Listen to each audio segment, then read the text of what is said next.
Hey there guys, it's me, Godeful again, and we are in the second episode of the Blueprint Tuesday. And this series I am planning to build a blueprint for the Steam workshop of Podcoaster every Tuesday, and I added a little bit to this series because I had the idea that it would be kind of interesting to see what is possible in a very short amount of time in this game. So the Blueprint Tuesday, the Blueprint Tuesday turned into some kind of challenge where I have exactly 1 hour to build, to finish the blueprint completely. So I have to build all of the attractions that will be in the blueprint, all of the building, and everything that is built after 1 hour is finished doesn't make it into the blueprint, essentially.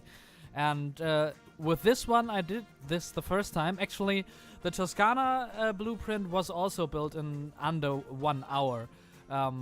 That's where the idea was born. So I will keep it that way in the future. And this time around, we will build a flat ride skin blueprint thing for the Ferris wheel in a Nepalian style. A style that is inspired by the architecture of Nepal. I don't know the right adjective for this. Yeah, so research is probably too much. I had Google images open with Nepalian architecture on it and try to copy a little bit of its style. I didn't really copy it. It is slightly different than what I saw in the on the pictures on Google, but it still works quite nice. And those are those small towers with with roofs that are getting smaller the higher you get onto the building.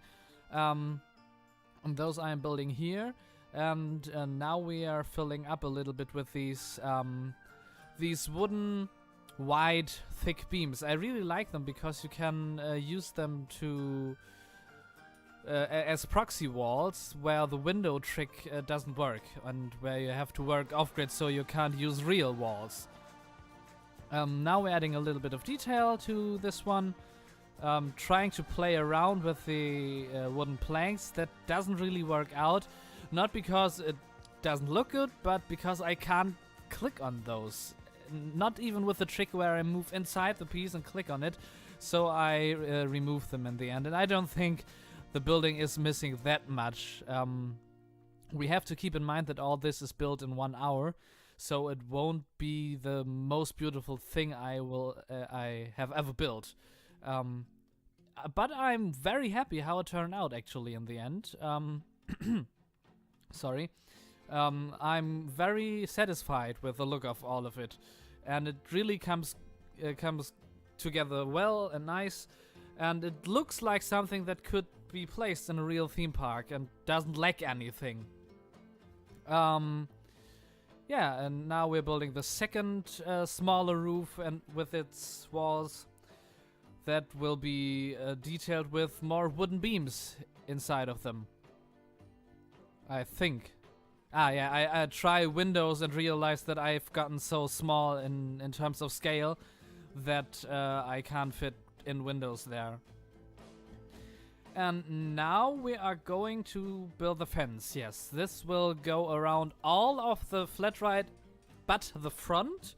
The front will be clear, so you can see what is happening on the Ferris wheel from in front of it, from the floor out. That was so German. And here I try to fit in the second tower, a copy of the first one, next to the Ferris wheel, and I end up leaving it in the building and overlapping a little bit with a Ferris wheel. Wow.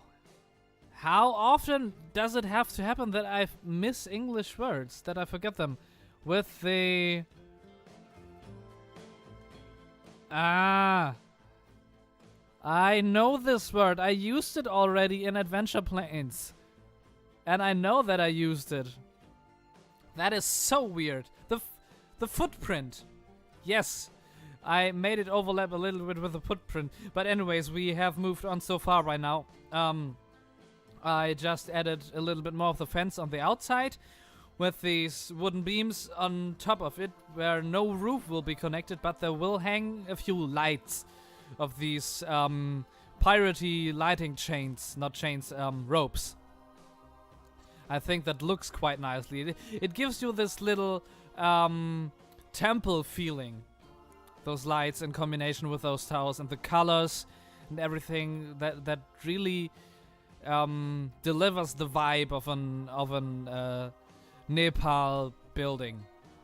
Here we're adding the fence on the other side of the Ferris wheel, and now I'm using a small trick I stole from Silveret's grapefruit build, where he talked about this, and I never thought about it before until I saw this video that you could use those station wall pieces to simulate half a tile big small walls, and that's really great. Here I'm using again the same trick for the earth, for the planters that I used with the Toscana blueprint and its planters. Varying a little bit of the angling of the wooden beams. And now we are putting in the lights that I talked earlier about. So everything will look quite nicely in the night. I actually didn't shoot anything for night screenshots or anything, but probably there will be something in the Steam Workshop under the images. We'll have to see. Adding a little bit of foliage. I did like the contrast of the blue and yellow to the red bricks of the building. So we have a few more colors going on in there.